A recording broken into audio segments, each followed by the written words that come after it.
Welcome back to CS Connect series. In this video, we will learn about some fundamental things about mathematics. It is not going to be 1, 2, 3, but it is more than that. Let's start from a very specific way. How many numbers are there between 1 and 10? So we can count 1, 2, 3, 4, 5, 6, 7, 8, 9, 10. We can say there are 10 numbers. Now I'll change the value as how many numbers are between 1 and 1000. Between 1 and 1000 there must be 1000 numbers. What if I change both the initial number and the final number? So the beginning number will be 1000 here and the ending number will be 10 lakhs. Maximum what we will do is we will subtract 1000 from 10 lakhs and we will tell these many numbers are there. Now let me make it more specific. How many numbers are there between 6357 and 924310? So you have to do subtraction. Only then we will be able to find the number there. Now I can generalize this question as how many numbers are there between m and n. So the first number, the beginning count will give you m and the ending count will give you n. So in the first question m is equal to 1 and n is equal to 10. In the second question it is m is equal to 1 and n is equal to 1000. In the third question m is equal to 1000 and n is equal to 10 lakhs. What about the fourth question? M has the value of 6357 and N has the value of 924310. These are specific questions, but how many numbers are between M and N? Without specifying the values of M and N, if such a question is asked, then that will be a general question, we can say. This process of going from specific cases to general problem is what we call as abstraction. If we have idea about abstraction, it must be through object-oriented programming as CS students. But abstraction is a basic concept that is dealt in mathematics. Generally in mathematics, all the solutions will be provided via abstraction. If we say between m and n, definitely there will be a formula that will involve m and n. So this formula will become specifically answerable only when we substitute a value for m and a value for n. Otherwise, that formula is a generalized aspect. This generalized aspect is what they call as abstraction. What does abstraction do? It makes a problem easier to analyze and hence easier to solve. Even when you take crime related movies or stories, they will try to find the pattern for each crime or each murder. Once they find the pattern, they will generalize the pattern, and based on the pattern they will easily catch the culprit. So what they adapt in movies is what we can call as abstraction. This is how we apply maths into real life. When you find some kind of learning, ask a question to yourself where I can apply this learning. You will find lots of places. If you think you can apply something only in your job or only in your work that you do, it is not about learning. It can be anywhere. So that's why I gave an example related to crime movies. Now let's get into maths again. Now the question that we have here is how many integers are there between m and n? There are 4 other questions that involve this particular question. So we saw 1 to 10. There is a question like whether you should include 1 and 10 when you count the numbers in between. There is a question whether you have to exclude 1 and count only the 9 numbers, or you have to exclude the last number and include the first 9 numbers, or you have to exclude both the first and last number and just include only the in-between numbers. So first thing, should you include m and n? It means 1 should be counted, 10 should be counted. Should you include only m and not n? So this case is applicable here. Should you exclude m and n? This is the case. Should you include not m and only n is this case. So it is about including the first number or not and including the last number or not. Let's see. How many integers are there with m less than or equal to I less than or equal to n? This gives the number of integers, but they have placed less than or equal to here. What does this say? When I say it is m less than or equal to, it means m is included. When I say it is less than or equal to n, it means n is also included. So here we have to include both m and n.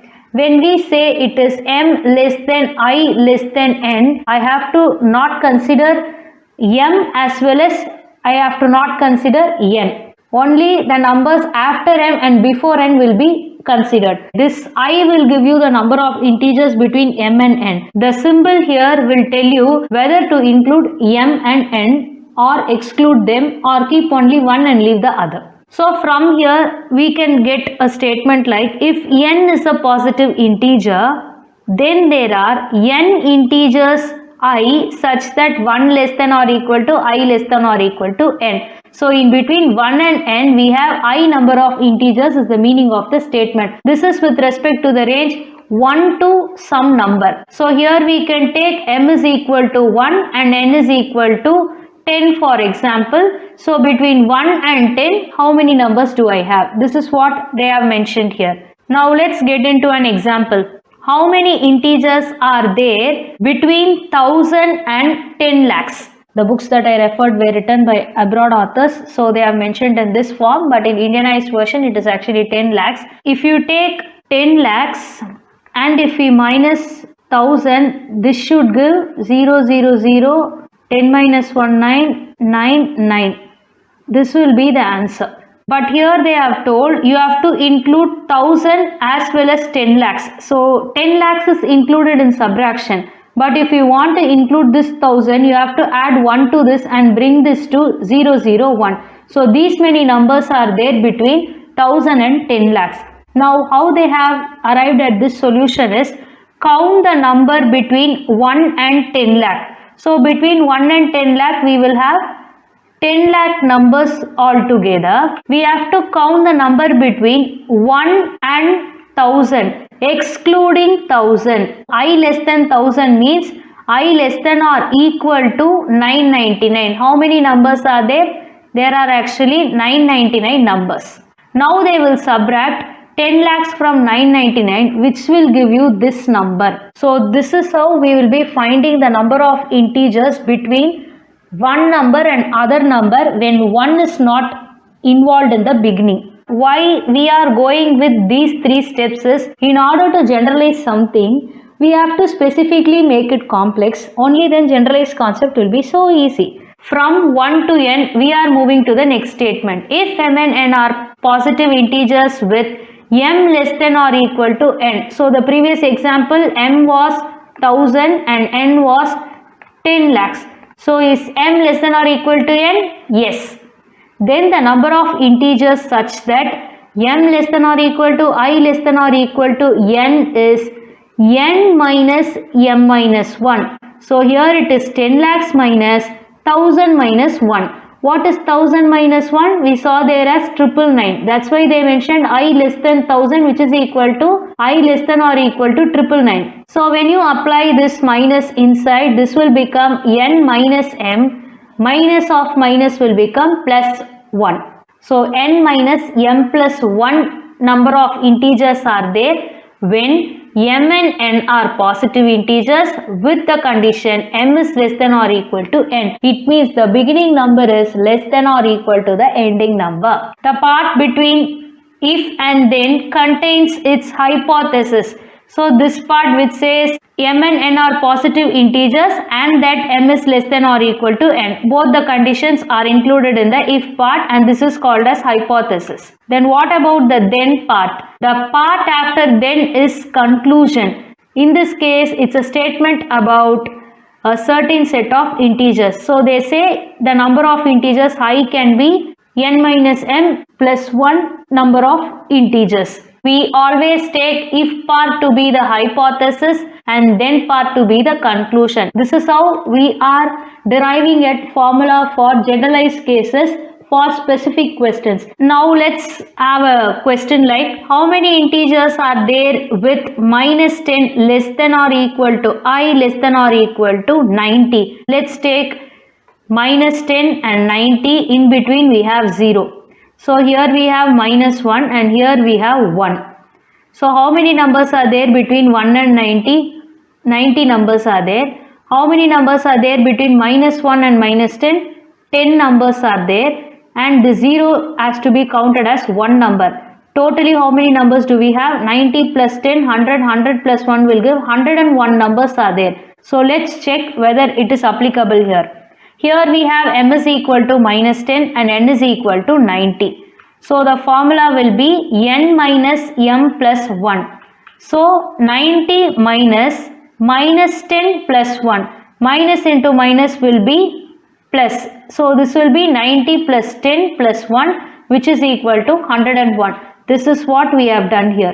Here you can find m is a negative integer. If that is the case, what can we conclude here? We can say if m and n are integers with the condition m is less than or equal to n, then there are n minus m plus 1 integers I with m less than or equal to I less than or equal to n. So irrespective of positive or negative integers, we can apply this particular formula to find the number of integers present between two numbers or two integers, we can say. Now, how many even integers are there that satisfy m less than or equal to I less than or equal to n? So far we have been counting all the numbers that are included within that range. Now the question is specific to a particular number, that is called even integer. Let's take m is equal to 1 and n is equal to 10. How many numbers are there in between? There are 10 integers in between. When you take as per the formula, there are n minus m plus 1 integers between m and n. So this is the generalization part we are seeing, and this is with respect to the example. So what is an even integer? An integer is even if it is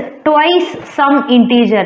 Twice in the sense 2 times an integer. If we take 2, it is 1 into 2. When we take 4, it is 2 into 2. When we take 10, it is 5 into 2. So any number into 2 is what they are saying as twice some integer. What about odd integers? They are the ones that are not even. So whatever is left in this even list will be in the odd list. Now if you try to combine both odd and even, let's start with 0 here. This is the even integer that we have seen. What about the immediate next odd integer available? It is 1 in the positive side and minus 1 in the negative side. Now again we have to go to even side. This is 2 and this is minus 2. Then we have to come to odd, then even. So this way we are able to take all the integers together. Now the question that is specific here is even integers. So we know the total number of integers are going to be n minus m plus 1.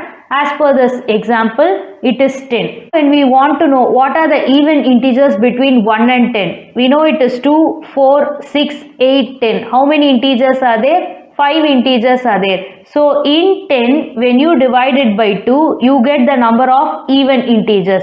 How will you generalize this? Half of them are even in the list of m to n. Now the answer can be taken as n minus m plus 1 divided by 2. We know the total count is n minus m plus 1. When we say half of them are even, we can just use divided by 2 to tell that these many integers are even in between. This is how we are generalizing the formula based on the number of integers count. So let's take another example. Now we have m is equal to 1 and n is equal to 101. So how many integers are there? 101 integers are there. How many even integers are there? If we apply the general formula, what will happen? We will get 50.5. Now let's take x to be any real number. The floor of x is written using this particular notation. The largest integer less than or equal to x is taken here. It means when I say 50.5 here, the largest integer less than or equal to x. So which integer is less than or equal to x here? 50 is less than or equal to x. From 50.5 you can either go for 50 or go for 51. This is the integer and this is the real number.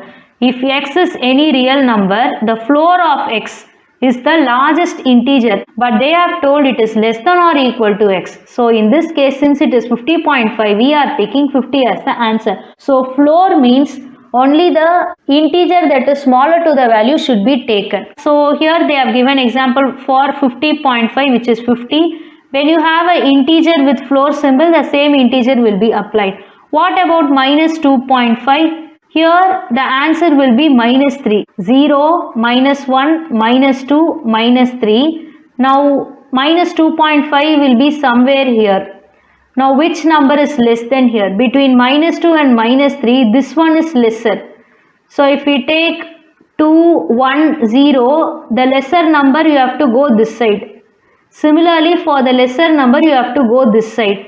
In that case, minus 2.5, when it is given under floor, it should go to minus 3 and not to minus 2. So usually we have computed floor with positive integers.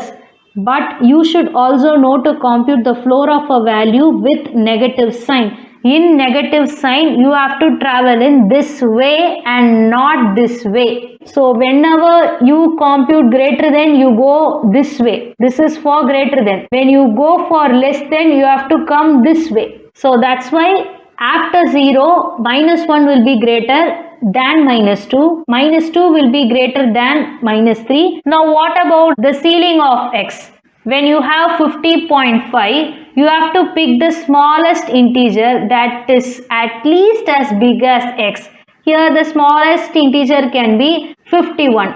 I mean 51, 52, 53, anything can be greater than that. But here it is at least as big as x is. 51 is as big as x, as well as it is the smallest integer in this order. So we are picking 51. Now let's see the example. So for floor, the symbol will be in this way. For ceiling or Ceil, it will be this way. So when you get for 50.5, you elevate it to 51. For 15, there is no change. You are doing with 15 itself. For minus 2.5. So take the same scale here. It is minus 2, minus 2.5, minus 3. And this is the large side and this is the small side. You are traveling this way. Now which is the smallest integer? It is as big as x. It is minus 2. So that's why you are marking minus 2 here. So you have to understand the floor and Ceil part of a particular real number, and you have to know how to compute for positive as well as for negative numbers. Therefore the number of even integers 1 to n. Here the n value is actually 101. It is floor of 50.5. We are just taking the floor value of this particular value and we are finding there are 50 integers. Why are we including the floor part instead of the Ceil part? 101 is an odd number and definitely it need not be counted for even. That's why in order to find the even integers count, we are going with the floor. Take for example, if it is from 1 to 100, we can say it is 100 divided by 2, which is equal to 50. This is also true. But when it is 1 to 101, when I go with 101 by 2, it ends up with 50.5. But 101 is not going to be even number. In that case, it is still 50. So in order to make this 50, you definitely need the floor operation here. So the number of even integers from 1 to n is given by floor of n by 2, we can say. Then let's take k and n be positive integers.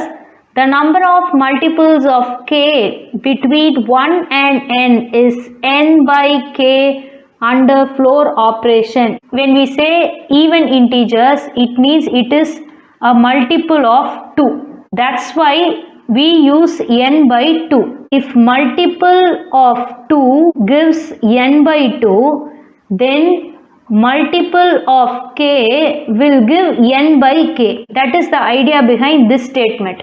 But since here we have floor function, the similar function we are introducing here also. Let m and n be integers with m less than or equal to n and k be a positive integer. So this multiple of k is what we have taken from even integer. Even integers, other term is multiple of 2. That's why we are using multiple of k. The number of multiples of k between m and n is, there goes a formula. It is actually not a big formula. Let's take n minus m plus 1 divided by k. N by k is a separate term, minus of m minus 1 by k is a separate term. Only when you compute this together, you will end up with this particular formula. Why have they separated both the terms now? When you take floor function inside, this will give a value and this will give a value. I'll tell you an example. If this is going to be 1.5 and this is going to be 1.5, when you add both of them, you will get 3. But when you take 1.5 in floor, you will have 1. When you take this 1.5 in floor, you will have 1. When you add 1 and 1, you will get 2. You have a difference of one number when you compute floor for these two parameters separately. That is why they have separated n divided by k with the floor function minus of m minus 1 divided by k. So initially the difference between m and n was given as n minus m minus 1. After applying this minus inside only, we ended up with n minus m plus 1. Now we are not concerned with this part. We are working with this part. N is a separate number. Minus of m minus 1 is a separate number.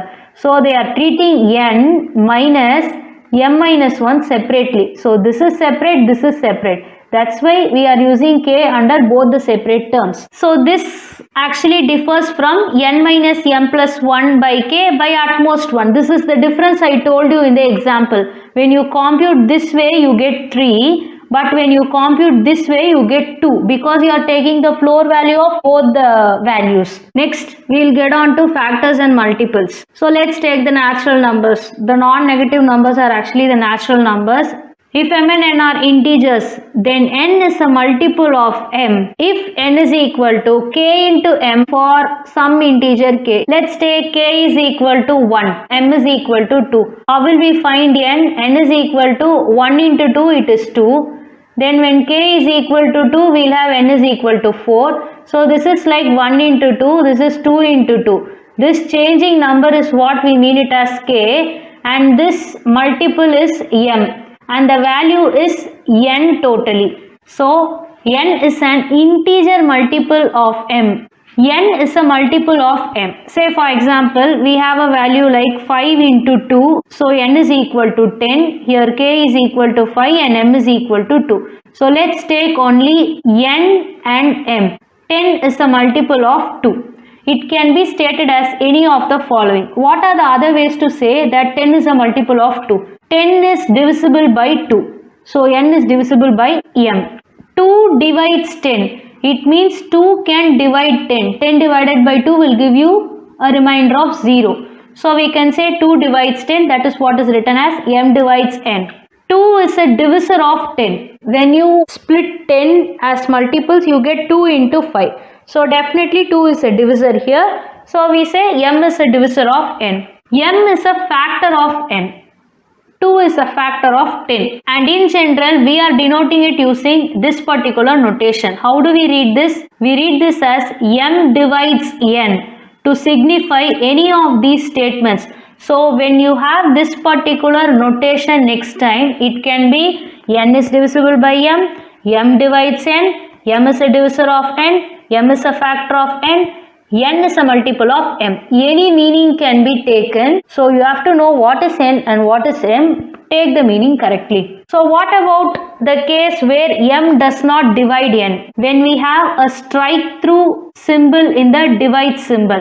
So here the divide symbol is there. We are just striking it. If n is a multiple of m, every multiple of n is also a multiple of m. It means 10 into 10, 100 is also a multiple of 2. Then 10 into 5, 50 is also a multiple of 2. It goes on. If n is equal to k into m for some integer k, then L into n is equal to L into k into m. Let's take n as 10, k as 5 and m as 2. Now we are going to introduce a number L is equal to 2. 2 into 10 will give you 20.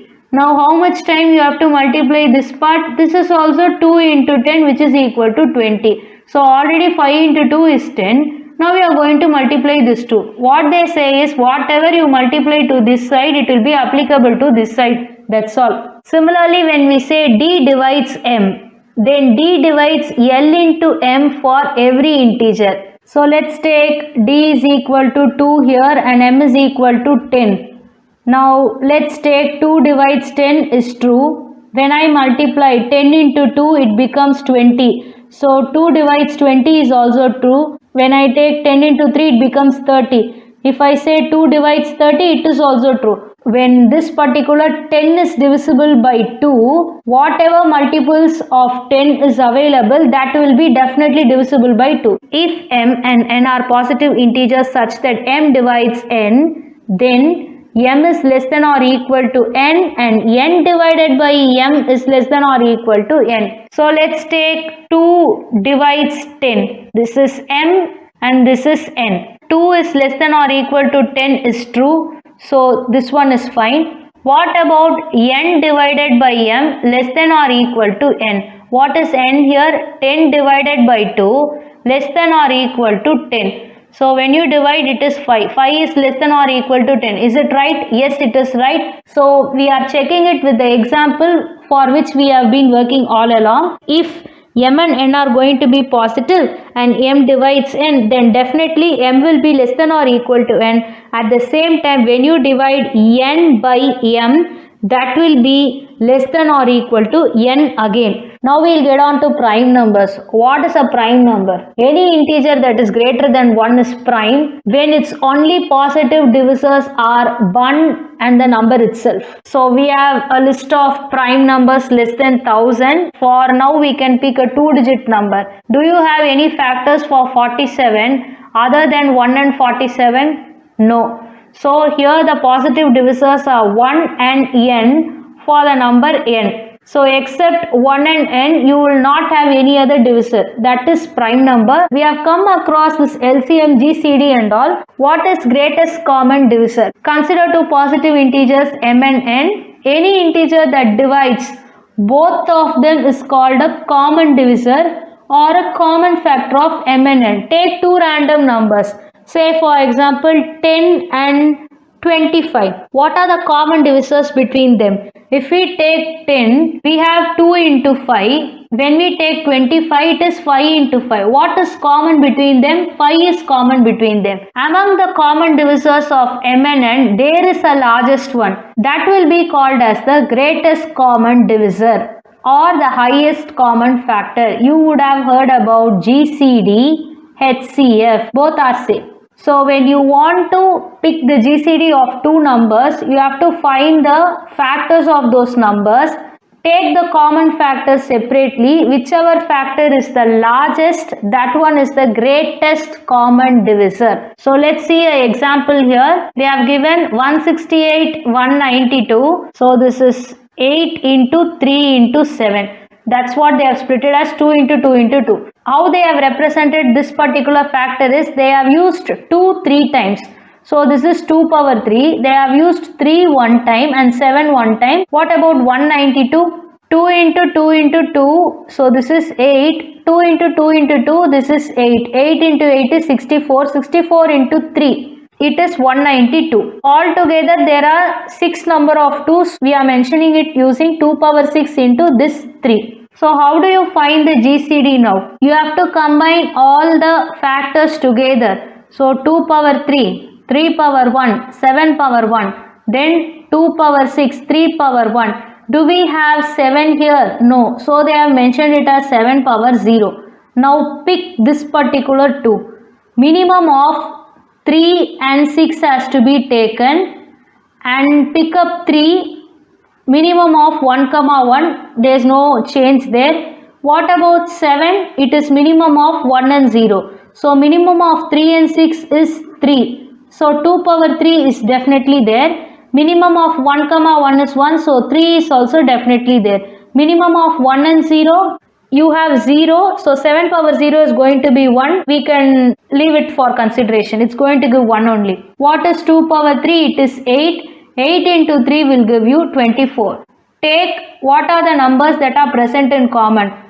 3 2's are present, so 3 2's are taken. 8 will come here. 1 3 is common, we are taking this 3. 8 into 3 will give you 24. So if A and B are numbers, then they are minimum. That is, minimum of A and B is defined to be A if A is less than or equal to B, and to be B if B is less than A. To two positive integers m and n are relatively prime to each other if GCD of those two numbers equal to 1. So when you take the GCD of m and n together and you get only 1 as the answer, we can say they are relatively prime to each other. It means they don't have any common factors to each other other than 1. So in order to tell what is relatively prime only, I told you what is a prime number. Now we are getting into least common multiple. Given two positive integers m and n, any integer that is a multiple of both integers is called a common multiple. So the smallest positive common multiple of m and n is called the least common multiple given by LCM of m comma n. Let's take the same numbers 10, 25. This is 2 into 5 and this is 5 into 5. 5 is common here. So how should we compute LCM now? Apart from that, we have two other factors here. 2 into 5. So 2 into 5 will give 10. 10 into 5 will give 50. So overall the LCM of 10 and 25 will be 50. So you need not repeat this 5 since you have found it in common. Whatever is common, that becomes GCD. Find the GCD, multiply it with the other factors and you will get LCM. That's all we can say in a nutshell. 1 is less than or equal to LCM of m comma n, that is less than or equal to the product of m and n. What is the product of m and n here? It is 250. So what is the LCM we have found here? It is 50. Is 50 less than or equal to 250? Yes, it is true. Let's take the same values 168 and 192. Now we will find the LCM. You have to take the maximum of the powers. So here it is 2 cube and 2 6. So maximum of 3 and 6. Here it is 3 power 1 and 3 power 1. And here it is 7 power 1 and 7 power 0. So now pick up the maximum. 2 power 6 is the maximum here. 3 power 1 is the maximum here. 7 power 1 is the maximum here. 2 power 6 will give you 64. And 3 into 7 will give you 21. 21 into 64 will give 1344. For common factor we will pick 1. For common factor we will pick 1. For common factor we will pick 1. So this is 8. Then this common factor we will pick up 1. 3 is also here. And these 3 2's have to be multiplied together for another 8 and this 7 is left out. So 8 into 8 is 64. 64 into 21 we are getting the same value. For positive integers m and n, GCD of m n into LCM of m n will be equal to the product of those two numbers. So what is the GCD that we found in the example 10, 25? It was 5. What is the LCM that we found here? It was 50. Multiply 5 into 50, it will give 250. What is the product of m into n? It is 250. This is what they mention here. So GCD of 168, 192 has given a value of 24. LCM has given a value of 1344. If you multiply both these values, that will be equal to the product of 168 and 192. Now we will get into the real working problems so that we will know where to apply which formula. The first problem, how many integers are there between minus 10 to the power 30 and 10 to the power 30? The examples were actually in terms of 1 and 10,000 and 10 lakhs, but the question is like this. We will be taught with a very simple problem in the classroom and the toughest one will be given for the homework. So here the homework solutions will also be given to you. Now let's see how to solve this. We know m and n are integers. So if m and n are integers with the condition m less than or equal to n, then there are n minus m plus 1 integers within the range of m and n. Now we are going to take the value of m as minus 10 to the power 30 and n as 10 to the power 30. So the number of integers is equal to, the formula is n minus m plus 1. We just start substituting. This is 10 to the power 30 minus, already it's a negative number. So this is minus 10 to the power 30 plus 1. So what is minus into minus? It is plus 10 to the power 30 plus 1. So it is actually 2 into 10 to the power 30 plus 1. This will be the answer. We know 10 to the power 3 is 1000, 10 to the power 6 is 10 lakhs. We are not into that calculation. Irrespective of whatever number you get for m and n, I am just telling you how to apply it in this formula and get the answer. Next question, give the value of 2 into ceiling of 0.6 minus ceiling of 1.2. So 2 into will stay as it is. Ceiling of 0.6 will make it as 1. You have to go to the highest number. So here the range is 0, 1 and 0.6. We are picking the top range 1. What about 1.2? So when this is 1.2 in ceiling format, you have 1 here and 2, and 1.2 is somewhere here. So which is the highest part here? It is this one. So we are going to the next number 2. So instead of 0.6 we are getting 1 here. Instead of 1.2 we are getting 2 here. Now this 2 into 1 minus 2 will give you 2 minus 2, which is equal to 0. So this particular expression is evaluated to 0. If you are going to do it directly, 2 into 0.6 minus 1.2 will be 1.2 minus 1.2, which is equal to 0. This will also give the same thing. Just consider this as floor. 2 into floor of 0.6 minus floor of 1.2. This will be 2 into 0 minus 1. 0 minus 1 will give you minus 1. When you do it with Ceil or when you do it with floor, there is a difference. So always make sure what kind of notation is used when you are solving these kinds of expression. Next question. How many multiples of 6 are there between minus 6 and 34? Actually, we saw the example with even integers where the even integers were treated as multiples of 2. When it was even, we had floor of n divided by 2. Based on that, for any multiples of k, we just brought to n by k. In the range 1 to n, for the multiples of k, we found the number of integers to be floor of n by k. Now what about the range minus 6 and 34? We have to apply this formula. From the question, we are able to take 3 values. M is equal to minus 6, n is equal to 34, and the multiples of 6 are the multiples of k here. So k is equal to 6. Now we have to find the number of multiples of 6 between these two numbers.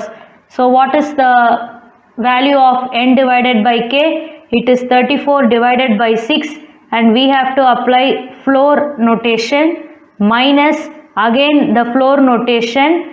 Here m is minus 6, so it is minus 6 minus 1 divided by 6.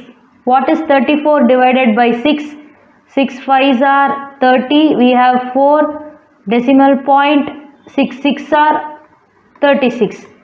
So it is 5.6. So we can write it as 5.6 here with floor notation minus. What about minus 6 and minus 1 divided by 6? This will be minus 7 divided by 6 with floor notation. So let's divide 7 by 6. 1 6 are 6, it's 10. Then we have a decimal point, and again we go for 1 6 are 6. Then we go for 4. Then 6 6 are 36. This goes on. So this is minus 1.16 with the floor notation. So this is 0. This is minus 1. This is minus 2. We know minus 1 is less than 0, minus 2 is less than 0. Here we have minus 1.1 or 1.16. If we have to take the number which is on the lesser side, which number should we pick? We have to pick minus 2. So always draw an axis like this, label it as 0, 1, 2, and here we have 1, 2 in positive side. When you take negative side, this is minus 1, minus 2. And here it is minus 1, minus 2. This is how we will be doing in graph. Here we are considering only this particular x-axis. Take it in that way. We know 0 is greater than minus 1. Minus 1 is greater than minus 2. If a number is going to sit between minus 2 and minus 1, definitely the floor will be jumping to this side and the Ceil will be jumping to this side. So this is Ceil and this is floor. We have already seen the example of minus 2.5. which was given the value of minus 3 because it lied between minus 3 and minus 2, and so we jump to left side of the number. The same thing we have to do. We have to choose minus 2 here. What is floor of 5.6? It is 5 minus What is floor of minus 1.1? It is minus 2. You should not mark minus 1 as it is because it is wrong. If you do that mistake, the answer will be wrong here. Now what is minus of minus 2? It is plus 2. 5 plus 2 is equal to 7. So the number of multiples of 6 between minus 6 and 34 will be 7. 7 is the right answer. How do we check this actually? Let's take from 0. 0, the multiples of 6 will be 6, 12, 18, 24, 30. The range is actually till 34. So we are stopping by 30. The next number will be 36. We cannot consider them. What about the starting number? It is minus 6. So we are including minus 6 and 34 in this range, but 34 is not a multiple of 6. So we are considering only till 30. Now count the number of integers here. 1, 2, 3, 4, 5, 6, 7. 7 numbers are the multiples of 6. We have got 7 here. When you know this particular count is going to give 7. In case if you take minus 1.1 as 1 for floor value, then 5 plus 1 will give you 6, which is totally wrong with respect to the count that we got here. So always remember, floor will go to the left side and Ceil will go to the right side. Let's take any positive number 0, 1, 2. When we have 1.5, floor will go to the left side, Ceil will go to the right side. The similar way you have to treat the negative numbers. When you have floor, go to the left side. When you have Ceil, go to the right side. That's why I told you work it with the axis line. You will have a better clarity. You have to get used to this because these are minor mistakes that we make in between the calculation and ultimately get a wrong answer. Next question. How many 5-digit numbers are there that end in 1? What are actually 5-digit numbers? 1, 2, 3, 4, 5. 5 numbers should be there. In that, the last digit should be 1. How will you do this calculation? With the formula that we have? Number of 5-digit numbers will be ranging from 10,000 to 99999. So 1, 2, 3, 4, 5 digits. 1, 2, 3, 4, 5 digits. If you go below this number, you will have 4 digit. 9,999. The next number will be 10,000. So this is 5 digit, but this is 4 digits. Similarly, 99999 will give 1 and 5 number of zeros, which will go to 1 lakh. So this is actually 6 digit. So we have to consider the range only from 10,000 to 99,999. Now we know how to find the number of digits that are between 10,000 and 99,999. But here the question is specifically asked as which numbers end in 1. It means when you take a count of 1 to 10, only one number you can have as 1. Similarly, when you have 11 to 20, only one number will end in 1 here. There is a 1 in every 10 number. Let's take 10,000. When you want to compute from 10,001 to 10,010, how many digits are ending with 1? Only 1. So this is what they have told. There is a 1 in every 10 number. From this we can take it as we have to find multiples of 10 from this number to this number. So let's treat it as m and n, and this would be k. So now we are applying the number of multiples of k between m and n because you have only one number that ends with 1 in every 10 number. So finding the multiples of 10, you will be able to get this answer. For every 10 number, only one number will end in 1. For every 10 number, only one number will end in 2. Similarly, for 3, 4, 5, 6, 7, 8, 9. When they ask about the ending digit, you can directly go with the multiples of 10 in order to find the count of the last digit. So here we are going to apply the formula that we already know. But from the question, we have to understand this particular part which will help us apply this formula. This thinking capacity is what we have to practice. Only then we will be able to apply whatever we know with a new question. The more sums you practice, the more kinds of varieties of questions you get to solve, you will automatically get used to this kind of thinking. Now let's apply the values.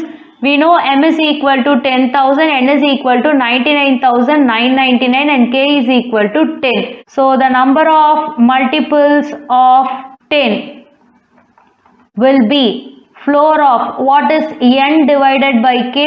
It is 5 number of 9s divided by 10 minus what is m minus 1? It is 10,000 minus 1 divided by 10. So again it is floor here. This will be 4 number of 9s 0.9 with flooring value minus 10,000 minus 1 will give you 9,999 divided by 10. When you take the floor value of 4 9s, you will have the same number here minus what is 4 9s divided by 10? It will give you 999.9 with floor value. So this is 4 9s minus 3 9s, which is equal to, just subtract them, 4 9s and 3 9s. 9 minus 9 is 0, 9 minus 9 is 0, 9 minus 9 is 0 and 9 minus 0 is 9. So 9,000 will be the answer. You have 9,000 numbers which are the multiples of 10 between 10,000 and 99,999. Even when you know a particular formula, you have to know how to convert a particular problem to a problem that we already know. Based on that generalized problem only you will be able to solve that. But you have to know to find out what kind of generalized formula we have to apply for a particular problem. Next question. This question is in the form of true or false. Let's go for the first one. 4 divides 15. 15 can be expressed as 3 into 5. Of course 1 into 3 into 5. Do we have 4 as a factor of 15? No. It means we can conclude that 4 divides 15 is equal to false. What about 22 divides 374? So let's check it directly through a division. Let's take 374 and 22. 22 into 1 will give 22. 7 minus 2 is 5. 3 minus 2 is 1. And we have 4 here. 22 into 7. 2 7s are 14. 2 7s are 14 plus 1, which will give you 15. So 374 is completely divisible by 22, which means 374 has the factors 22 and 17. Since 22 is dividing 374, we can mark 22 divides 374 as true. What about the C problem? N divides n square for all positive integers n. How will we express n square? We can express it in the form of n into n. So n is definitely dividing n square. So we can conclude n divides n square is true for all positive integers n. Why are they specifying it as positive integers? If you take n to be 5, 5 into 5 will give you 25. So we can say 5 divides 25 to be true. When you take a negative number, n is equal to minus 5, we will have minus 5 into minus 5, which is equal to 25 again. But is this statement 5 divides 25 true? No, because here n is equal to minus 5. When n is negative, we cannot write it as 5 divides 25. So in that case, we are specifying that n divides n square is true for all positive integers n. Next question, find the following. They have given 13 and 91 and they have asked us to find the GCD as well as the LCM of the same set of numbers. Let's first compute GCD. Now we have to know the factors of 13 and 91. 13 can be expressed as 1 into 13 and 91 can be expressed as 1 into 7 into 13. When you express these numbers as factors, make sure you pick prime numbers. The previous example we picked as, so instead of 22, we can make this as 11 into 2 into 17. When you bring it to small factors like this in terms of prime number, you cannot further divide them. In these cases, it will be very useful for us to find GCD and LCM and all. So always have the habit of finding the factors using prime numbers. This concept is actually called as prime factorization. We are not getting into that topic, but I am just telling you. What are the common divisors here? 1 is common, 13 is common. So we are picking the common divisors as 1 and 13. Now we have to find GCD. It means greatest common divisor. Which is greater among 1 and 13? 13 is greater.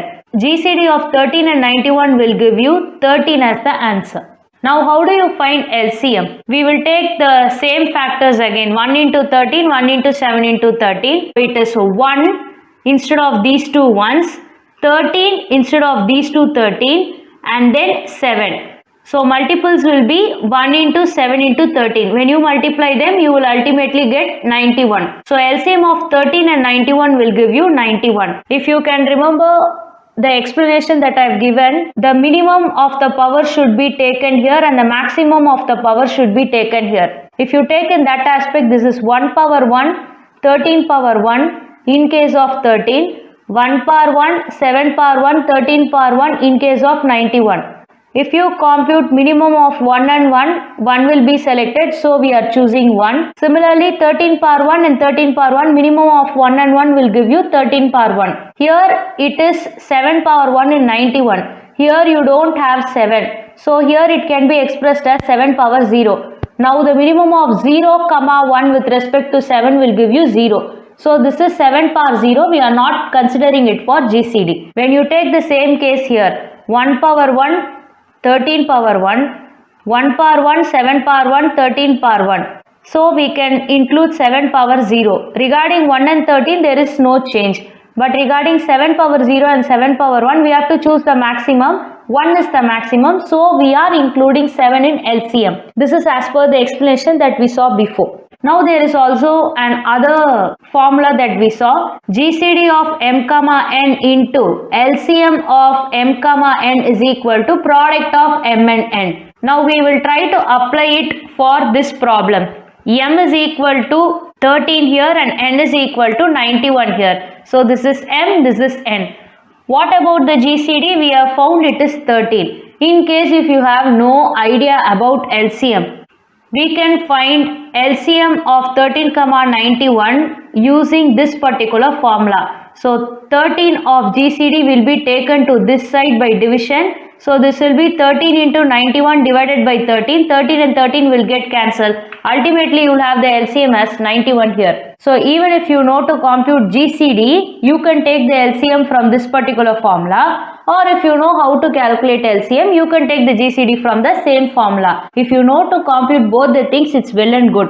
In case if you want to cross check or in case if you get confused by any of the options in examination hall, at that time I am just telling you an alternate way to check for the answer. Next question. Every integer is a divisor of 0 and n is a positive integer. We are asked to find the GCD of 0 and 10, 1 and 10, 10 and 10 and 0 and n. And they have asked us to find the LCM of 0 and n also. Let's start with GCD of 1, 10. The common divisor between 1 and 10 is 1.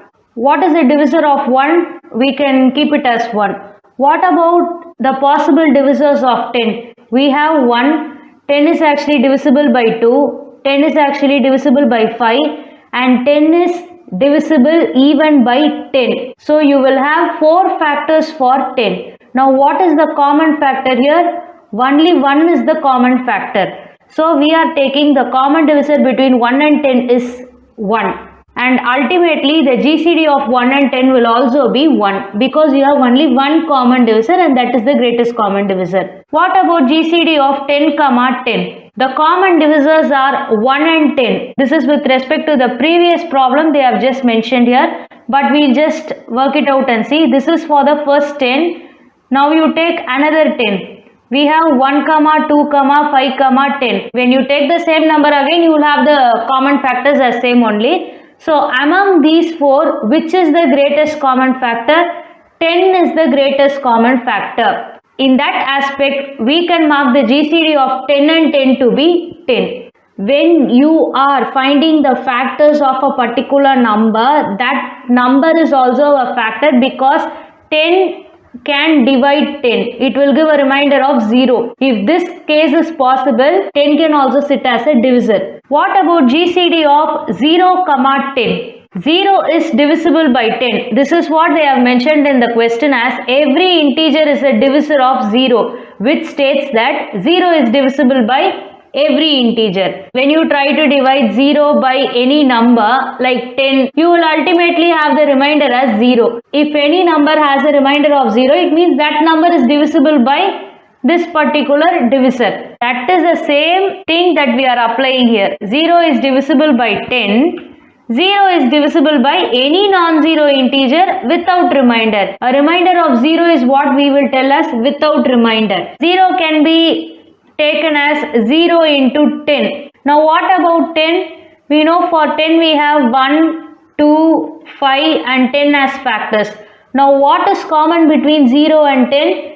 10 is common between 0 and 10. By this way we can conclude GCD of 0, 10 is equal to 10. Now what about the next one? GCD of 0, n. This question is quite similar to the previous one. So when you have 0 is divisible by 10 and 0 is divisible by any non-zero integer, you can replace 10 by n. For any non-zero number, GCD of 0, that non-zero number will be equal to the non-zero number. When you take 0, it is actually 0 into a number n. What about n? This can be expressed as 1 into n. N is the common divisor between 0 and n. So we can conclude GCD of 0, n is equal to n. So from this problem and this problem, you can understand one thing. GCD of 1, n will be equal to 1 because 1 is the common divisor that is applicable to all the integers. In that case, 1 becomes the common divisor between 1 and any number. So we mark 1 as the GCD of 1, any non-zero integer n. Then what about GCD of 0, n? So 0 is divisible by any non-zero integer. In that case, that non-zero integer will be the GCD value. So GCD of 0, n is equal to n. Now the next one is LCM of 0, n. The only multiple of 0 is 0. 0 multiplied with any number will give you 0. N can be expressed as 1 into n. Now 0 can be expressed as 0 into n we can take. So even if you don't have n here, just taking these three factors we can bring to 1, 0, n. What is the work of LCM? You have to multiply all these three factors together. So once you have 0 in multiplication, what will be the result of the multiplication? It will be 0. So we are concluding LCM of 0, n is equal to 0. Just look at the case of GCD and LCM here. GCD is n and LCM is 0. So these three can help you in many questions. This is the ultimate learning from this question we can say. We also know GCD of m, n into LCM of m, n which is equal to m into n. When you take 0 to be m and n to be n, if you want to find what is the LCM of 0, n from the GCD, we know the GCD value of 0, n is n. We can cancel n here. Ultimately, what is the value of LCM of 0, n? It is equal to 0. Even using this formula, you can arrive at the solution. When we have n into LCM is equal to 0 into n, LCM is equal to 0 into n divided by n. This is how we are cancelling both the n. Since it is in LHS and RHS in multiplication, I just cancelled it as it is. Next question. For each of the following pairs of positive integers, which are relatively prime? The first set is 69 and 87. The second set is 45 and 56. What are relatively prime numbers? Two positive integers m and n are relatively prime to each other if GCD of m, n is equal to 1. It means there should not be any other divisor other than 1 in common between them. Now we will work out for the first one, 69 and 87. What are the common divisors here? 1 is common, 3 is common. There are two common divisors, 1 and 3. But for relatively prime, what is the condition? The GCD should be 1. When you have a common divisor other than 1, definitely that number will be greater than 1. Automatically the GCD will be the greatest common divisor. So GCD of these two numbers will be 3. GCD of 6987 is not equal to 1 but it is equal to 3. From this we can conclude these two numbers are not relatively prime. Now the second set of numbers 45 and 56. What are the factors of 45? 9 into 5 and 56 it is 8 into 7. So I have included 1 also. 9 can be expressed as 3 square and 8 can be expressed as 2 cube. You have only 1 as common divisor here. The rest of the numbers are different. Why did I make this as 3 square and this as 2 cube is, even when you take the factors of this particular number 9 and 8, still you don't have any common factor between them. So whether you are going by prime factorization or by general factors like this 9 into 5 and 8 into 7, in any case you can have only 1 in common. From this we can understand there are no common divisors other than 1. GCD of 45, 56 will be equal to 1. Now the condition for relatively prime is getting satisfied here because the GCD value is 1. So we can conclude that 45 and 56 are relatively prime to each other because they have no common divisors other than 1. Next question, describe the positive integers that are relatively prime to 2. So they are asking which positive integers can be termed collectively as relatively prime to 2. This is actually a generalized question. If we take GCD of 2, 4, we have 2 into 1 and here we have 2 into 2. So the GCD will be 2 here. What about 2, 20? Again we have 2 into 1, then 2 into 5. So here also it is 2. When you are finding GCD of 2 with any even number, it is having one more divisor other than 1, you can conclude that even numbers cannot be relatively prime to 2. Two positive integers m and n are relatively prime to each other if their GCD is equal to 1. So in that case, we can rule out all the even numbers from relatively prime. Let's check with the odd numbers. GCD of 2 and 3. So 2 into 1, 3 into 1, only 1 is common. GCD of 2, 9. 2 into 1 and this is 3 into 3 into 1. Again only 1 is common. Let's take for 2, 31. 31 is actually a prime number. So this is 2 into 1 and this is 31 into 1. So whether you are taking a prime number or a composite number, that is not an issue. But you have the GCD value of all these numbers to be 1. What are these numbers? 3, 9, 31. You can tell them as odd numbers. So we can conclude all the odd numbers are relatively prime to 2. We are seeing in the aspect of even and odd. When you take the common divisors for the even number, you have 1, 2. When you consider GCD, you have to pick the largest number. Definitely 1 will be dropped. So it is not equal to 1. In that case, they are not relatively prime. When you take odd number, since you are not involving 2 with odd number, the GCD will be 1 in the case of all odd numbers. We are asked to find the positive integers that are relatively prime only to 2. If odd numbers cannot involve 2 as a common divisor, definitely we can conclude all the odd numbers are relatively prime to 2. I think with this learning, we will be able to move on further in maths related topics. This video is getting completed here. I'll meet you in the next video. Thank you, viewers.